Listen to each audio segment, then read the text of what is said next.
Good morning. Welcome to As Goes Wisconsin. Jane Matnair in for Kristen Brey. Greg Bach with me in studio. Calvin on the board. And joining us on our StreamYard, Frankie Free is Mom Kristen Brey. Good morning, my friends. First day without the baby. How's it going? It's weird. It's I very bet. weird. Don't you feel like Uh, you misplaced her somewhere or something?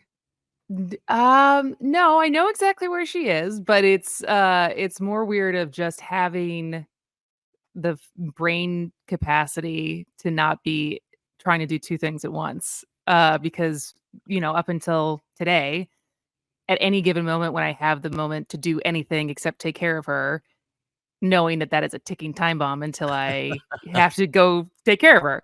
And so the fact that I have until 4 p.m. today to actually power through a to-do list is wild. And as I pinged you guys right before I got on, I also, as I've been very honest on this show with my ADHD, today is the first day I took half an Adderall since February. So we'll see how that fares. You're going to be bouncing off the walls by 1 o'clock this afternoon. Potentially. We'll see if it was a good idea or a bad idea. But as far as actually being able to have time to focus, I was like, I wonder if this will help me or hurt me. But I'll let you know next week.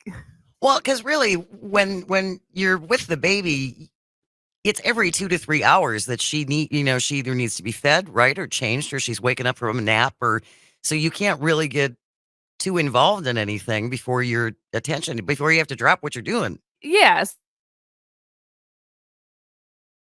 She just froze. She just froze. Maybe the Adderall kicked in. Yes, she is frozen.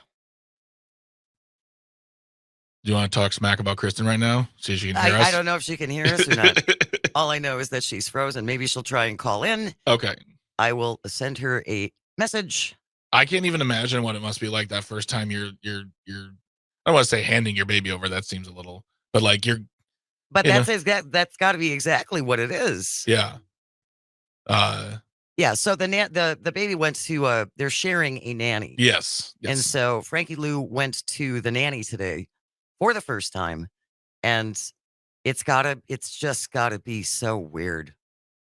Almost as weird as seeing Kristen's frozen face on StreamYard. She is still frozen. I think I'm gonna remove. There we go. Okay, we'll try this again.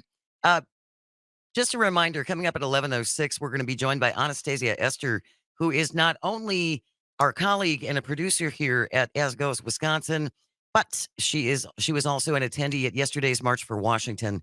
So she will be joining us at 11:06 to give us an update about that. I've read different crowd sizes, but it was certainly upwards of 100,000 people. It was huge. All right, she's back. Back. You're back. Don't know what that was, but technology never is the most reliable. But anyways, yes. So Frankie is at we're doing this once a week in the attempt to have a day off, to also practice what it's going to be like once we're back to work, and what the routine's like, and how much milk we have to prepare, and things that have to get packed. And so so far so good. The nanny has not called me saying I can't get this baby to stop crying. So well, that's good. Win there. Definitely a win there. Well, and I have a whole new appreciation. I stopped by to see you on Saturday, and I have a whole new appreciation for women who breastfeed, and the amount of preparation and the amount of work it is, especially if you're going back to work or sending them off to daycare, right? Yeah, the pumping, because truthfully, I would say my experience so far, I don't want to speak for anyone else, because breastfeeding came pretty naturally for us, as far as like I was making enough milk, she was latching well, and that's not a given for everyone, right? Some people have a lot of issues breastfeeding. Absolutely. If you can be with your baby all the time, breastfeeding and all of those other things work. I find breastfeeding to be way simpler, because when it comes to pumping, the amount of things you have to wash and sanitize, and you can't mix, if things are refrigerated, you can't mix like just pumped milk with the refrigerated milk. You have to refrigerate the stuff that you just pumped before you can add it together. And then you're freezing things, and you have to watch like how long things. So it's like, and then sometimes we mix in formula, but if it's formula, you can only keep that for 24 hours versus breast milk is 4 days. Like, it's all of these different things beyond just like sticking a kid on your boob. But you can't, if we're going to work, obviously your kid needs to eat, but more importantly, you also need to be pumping all day to be able to make milk for that kid to eat the next day, and also Sure. so that you can keep your supply up. And there's just a lot more things that have to happen when you're pumping. And even if you're using formula, it's still the same. It's still the same sanitizing, Right. expiration date, like times and stuff like that, that you have to think about. That is a lot of work on top of, what the most quote unquote natural is, just being able to be with your kid all the time, which is not feasible for a No, lot of people. for most people, actually. Well, you look great. The baby, when I saw her over the weekend, looks adorable. How old is she now? She is 7 weeks tomorrow. She's 7 weeks And tomorrow. she's over 10 pounds. So, well, Yay! she was itty bitty when she came out. She is gaining weight fast. And she's also, I don't know if I said this. Did I tell everyone that she's in the 95 percentile for height? Shocker. Yeah, I think, yeah, right. Shocker. It's going to be Yeah. like that. She's got that bri length. I'm Yeah. telling you, she's going to, at 11, she's going to go from like, a regular 11-year-old size to being 6 feet tall. Just, Yeah. it's going to be, She's just going to go from point guard to center. Yeah, exactly. In probably 3 days. Yeah. All right. Since you are here, we are going to have another round of the good, the bad, and this time it's shouldn't there be a window here? We will get to that at the end. Start off with the good, though. Assembly Bill 541. We just talked to Benjamin Garbedian about this. He is with the Institute for Reforming Government. He was here on Monday to talk about this. This essentially removes barriers to mental health care access by allowing out-of-state providers to practice in Wisconsin via telehealth technology. So they don't have to be licensed within the state, but they do have to be licensed in the state where they're practicing. Their license has to be in good standing, and they have to give the patient contact information for their credentialing in case there's ever a complaint. So this passed the assembly yesterday, which is good news. I think I that's think great news. it is good news. It's the year of mental health, right? And we talk about this so much, and that we don't have enough mental health resources. And so this is, and certainly lots of deserts. And if you live in rural parts of the state, it's really hard to set up an appointment with a provider. But I also just think, when we think about the different professions that you need to be licensed in you need to be licensed. So, and the difference, the only one to me, and someone can make the argument for a different one that makes sense of why you need to be licensed in your state and you can't necessarily practice in other states, is law. Because the laws are actually different in each state, right? Like if you're a divorce Sure. lawyer in Wisconsin, that's very different than what the divorce laws are in New York or any other state, right? And I don't, someone can tell me if there's something I'm not thinking about. But when it comes to medical practice or mental health, psychology, therapy practices, I don't feel like that changes state to state. Like there may be different Slightly laws, different, right? like as far as like maybe like must report type laws, as far as like things that get said in a therapy session. But for the most part, I don't know how much what you do with a patient or a client changes with mental health or medical practices in comparison to a legal and a lawyer, like what a lawyer would do. And so this makes a lot of sense to me, and it feels kind of archaic in that these laws of you have to be licensed in the state that you practice in is like before Zoom was a thing. Yeah. Yeah. Well, it was a voice vote, which is it's unfortunate in a way because we have no way of knowing who voted against it because there were some votes against it. And I have heard rumblings that there were Democrats who voted against it, which would be disappointing because I just find that disappointing. Again, we talked about this before you joined us, Kristen. Is this just a case of we can't give the other side a win because this was a Republican sponsored measure? Could be, probably.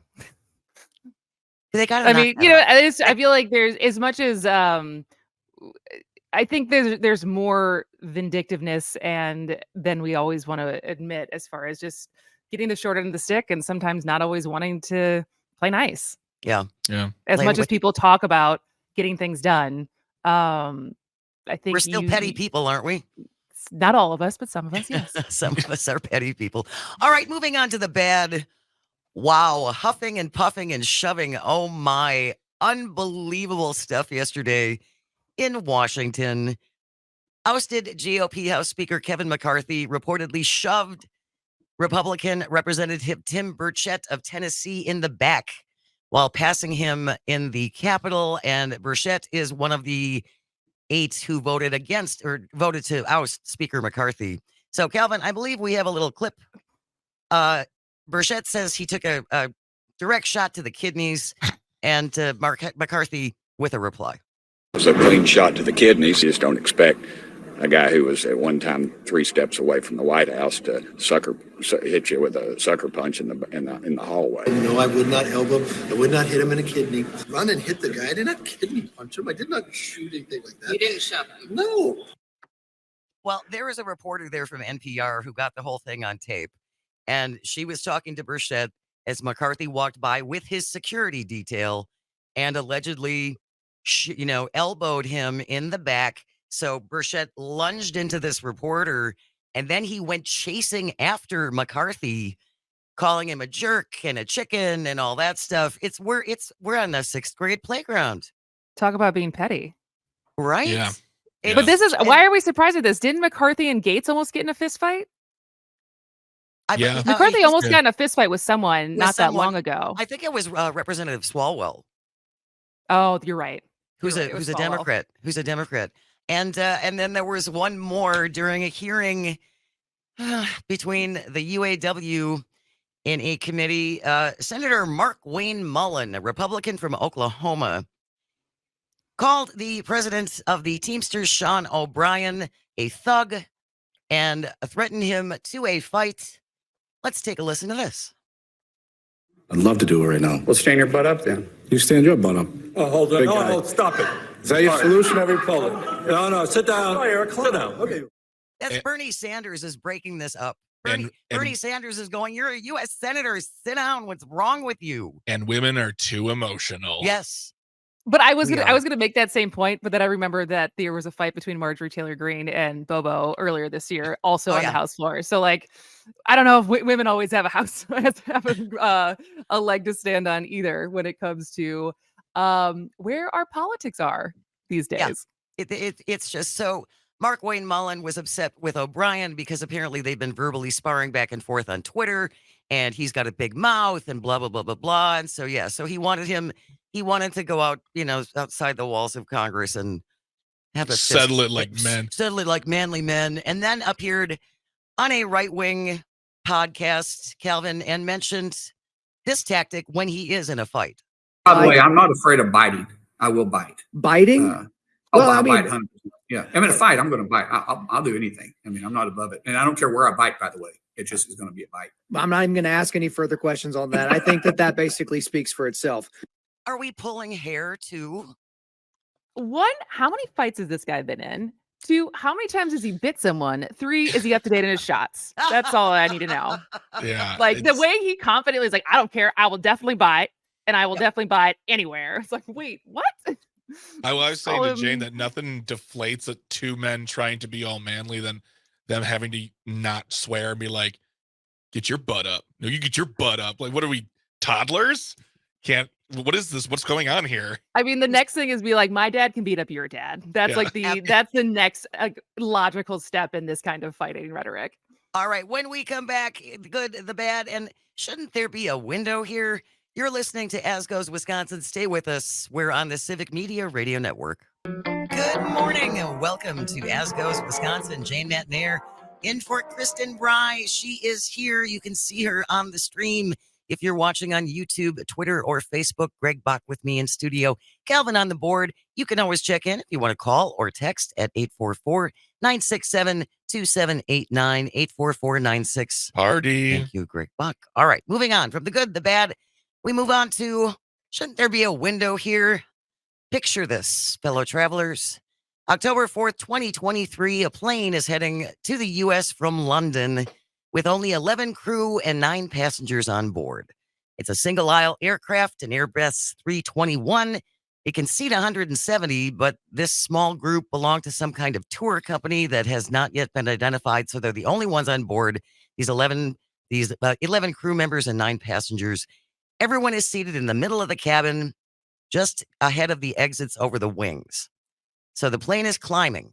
They're at 13,000 feet, and one of the passengers mentions to a crew member, it seems a lot colder and noisier in here than it should be. So the crew member walks towards the back of the plane and notices a window seal flapping in the breeze on the left side of the cabin and walks over there and finds the window had slipped down. There's no window. No. They're climbing at 13,000 feet. The crew member said the noise was loud enough to damage your hearing. As the plane hit 14,000 feet, the pilots reduced speed and stopped the ascent. An engineer and co-pilot went back to take a look at the window, and they agreed that, yeah, we should probably turn around immediately. Oh my God. So after 36 total minutes of flying time, the plane landed safely back at the airport. The plane remained pressurized normally, but once they got on the ground and looked at it, they found a second window pane was missing, a third was dislodged, and a fourth appeared to be protruding slightly from its frame. They found one of the window panes shattered on the runway. How does that even happen? Well, and this is the thing, you guys. They say the windows may have been damaged by high-power floodlights that had been used during a filming the day before the flight. That doesn't make any sense to me. Floodlights damaged windows on a plane? I didn't do well in science, so I really have to feel like I have to believe them. I am not an airspace astrophysicist whatsoever. Yeah. No. Me neither, but just the fact. Did not go to the air show this year. We talked to one person there, but learned very little about planes from that one conversation. Is there someone here who could tell me how light can damage glass? Anyone? I just can't even imagine, though, how terrifying that must have been. How many people were on the plane? There were 11 crew members and 9 passengers. So it's a really small group on a plane that seats 170 people, but they're all in the middle. And can you imagine how cold it was? They're at 13,000 feet. Can you imagine how? I mean, like the fact that they're not saying that, like, one window fell out, the other one shattered, and also a man relieved himself on the floor of the plane because he was like, there's no sense of freak out from any of the passengers. I would have been terrified isn't the word, because you're beyond terrified at that point. You're like, oh, this is how I've seen this movie. We're gonna get sucked out a window hole. Exactly. And then it's so funny. Oh, go ahead. I had to look up. So as their commercial aircraft typically hit their cruising altitude in the first 10 minutes of a flight, as they're climbing, they're going at about 280 miles an hour as you're climbing to your cruising altitude. That's up to 10,000 feet, and then up to 345 miles an hour. So you're really clipping along as you're climbing. And the fact that they had to send an engineer and a co-pilot back there to say, yeah, we probably should turn back. You can't. Of course you have to turn back. You can't breathe after 20,000 feet. Well, that's what I was going to say, because it's one thing, it's very obvious when the door is open, right? That like, oh, we're going to get sucked out of this thing. But had it been like just one window, would they have been like, oh, we can power through this? Is it the fact that like, what is the threshold of broken windows on an airplane that you can actually be okay with versus the immediate like, no, we're turning around. We got to go back. I don't think you can't continue on that, because most planes cruise. And again, if I'm wrong, please let me know, because I have no background in aerospace or aeronautics or anything, but don't most planes cruise at like 35,000 feet? Yeah. It seems to be pretty much the standard altitude. They're usually about 5 to 7 miles up. Right.